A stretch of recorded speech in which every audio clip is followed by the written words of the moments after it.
Hola, buenas tardes para todos y todas. El día de hoy les hablaremos de la actividad 4, evolución de la política en el marco de la educación inclusiva.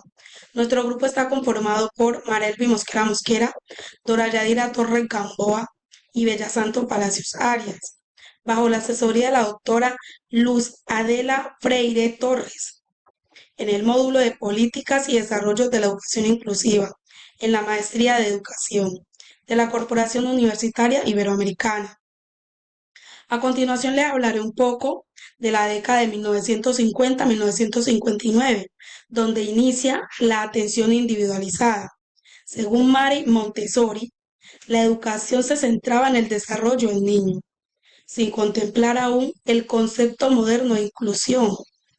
Montessori abogó por la atención individualizada, anticipando prácticas inclusivas. En estos años, su Declaración Universal de los Derechos Humanos en 1948, en el artículo 26, establece el derecho a la educación, pero en la Constitución de 1886 aún vigente, el acceso a la educación no contemplaba principios de equidad ni de inclusión. La expansión de sistemas educativos públicos sin enfoque en poblaciones diversas.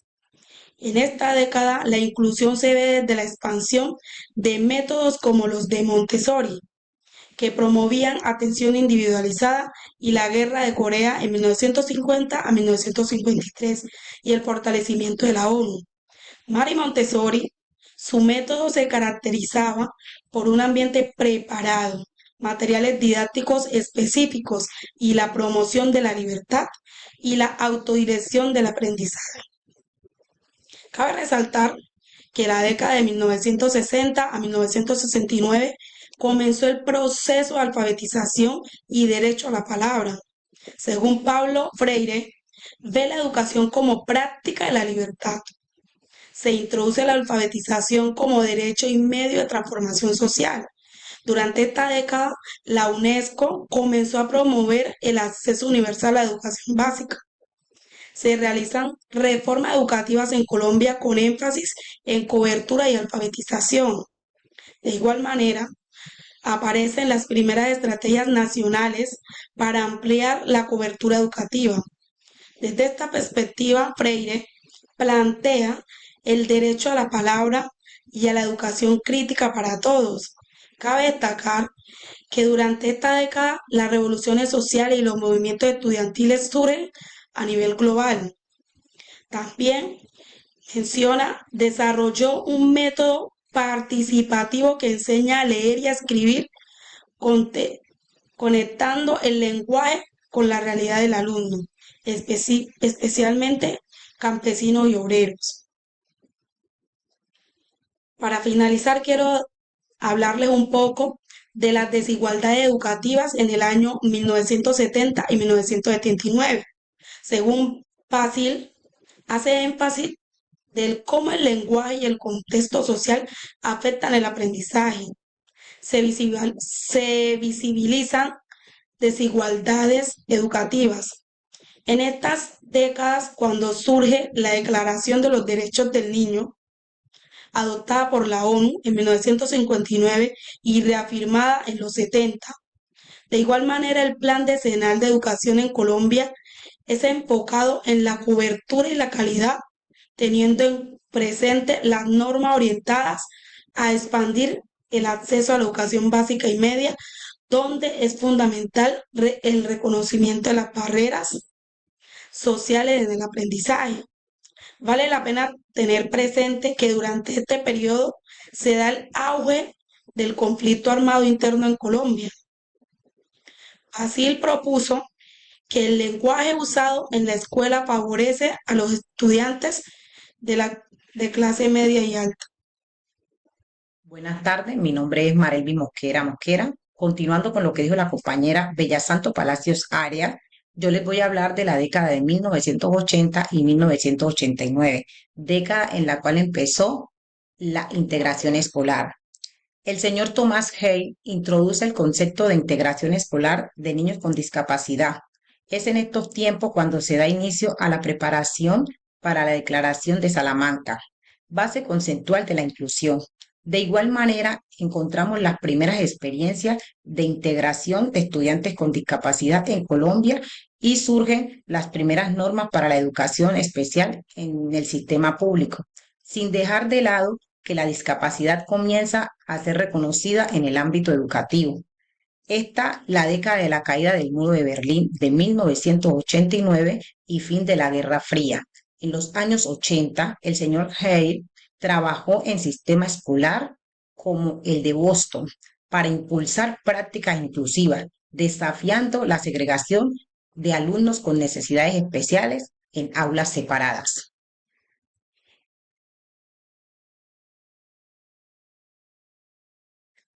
Inclusión como derecho en el año 1990 y 1999. Desde Tony Bowles se avanza el concepto de integración hacia la inclusión educativa como derecho. Sobresale aquí la Declaración de Salamanca en el año 1994, base de la educación inclusiva contemporánea. Por otro lado, en nuestro país, la Constitución Política de Colombia de 1991, artículo 67, declara la educación como derecho fundamental. Decreto 1860 de 1994 sobre organización del servicio educativo y atención a NEE. Desde acá se da el reconocimiento del derecho de todos a una educación común. El señor Bow impulsó una visión de la inclusión como un derecho humano, no solo una estrategia pedagógica, sino que defendió que todas las personas, sin importar sus características, deben aprender juntos en escuelas comunes. Continuando con el principio de calidad educativa de la población vulnerable del 2000-2009. El señor Mel High School lo entiende como el cambio de estructuras escolares para responder a la diversidad, inclusión como principio de calidad, donde de manera universal se tiene presente los objetivos de desarrollo del milenio, entre paréntesis ODM, énfasis en educación para todos. Ya desde Colombia surge la ley 1098 del 2006, Código de Infancia y Adolescencia. Por otro lado, High School impulsa la idea de transformación sistemática de las escuelas. Fue esta la década del atentado del 11 de septiembre del 2001. Mel defendió que una educación de calidad no puede existir sin inclusión y que mejorar la escuela para los más vulnerables mejora la escuela para todos.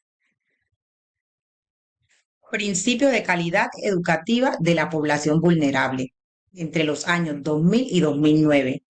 El señor Mel Schow lo entiende como el cambio de estructuras escolares para responder a la diversidad.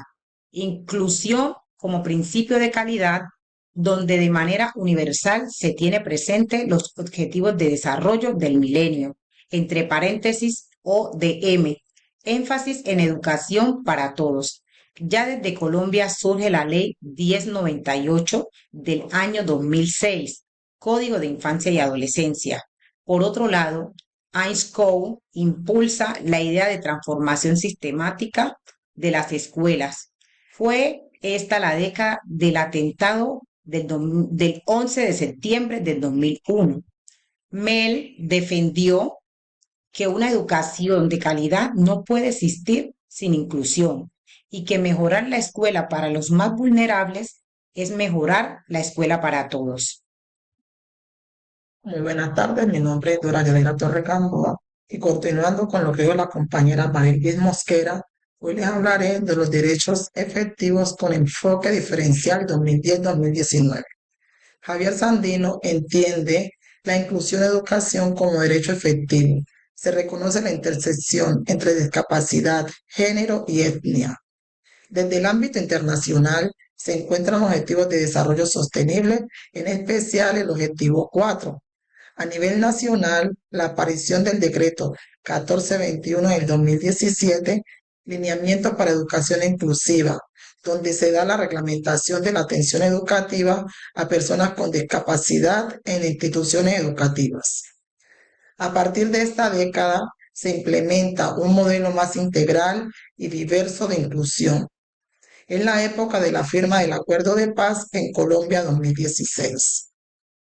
Andino señaló que muchos derechos en el papel no se cumplen realmente, especialmente para personas en situación de vulnerabilidad, como personas con discapacidad, pueblos indígenas o en pobreza extrema. Propuso que el Estado debe garantizar no solo el acceso, sino las condiciones reales para ejercer derechos materiales, pedagógicas y culturales. Y continuando con los derechos con enfoque interseccional y pedagógico 2020-2029, Amanda García define la inclusión como derecho efectivo a la educación, enfoque interseccional y adaptación pedagógica. En nuestra época se viene realizando un seguimiento al Objetivo de Desarrollo Sostenible número 4 y promoción de la equidad educativa pospandemia.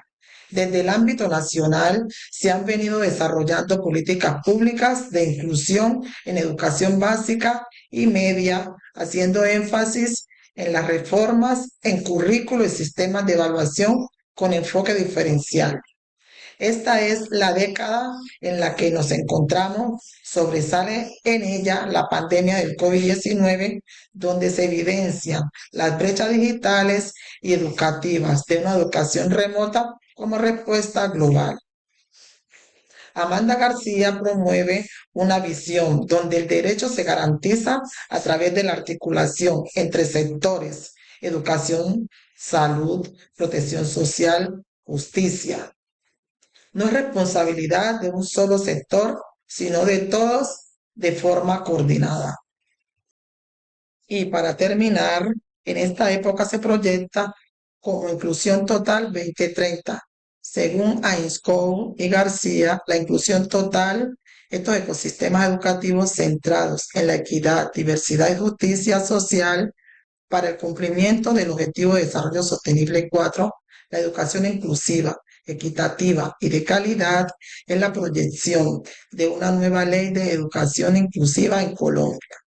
En este marco legal integral que reconoce múltiples formas de diversidad, la inclusión es la consolidación de prácticas educativas flexibles e inclusivas, con aplicaciones de inteligencia artificial en educación. Para lograr una educación verdaderamente inclusiva para todos, sin dejar a nadie atrás, para el año 2030, en línea con los Objetivos de Desarrollo Sostenible, especialmente el 4, educación de calidad. Gracias por escucharnos. Hasta la próxima.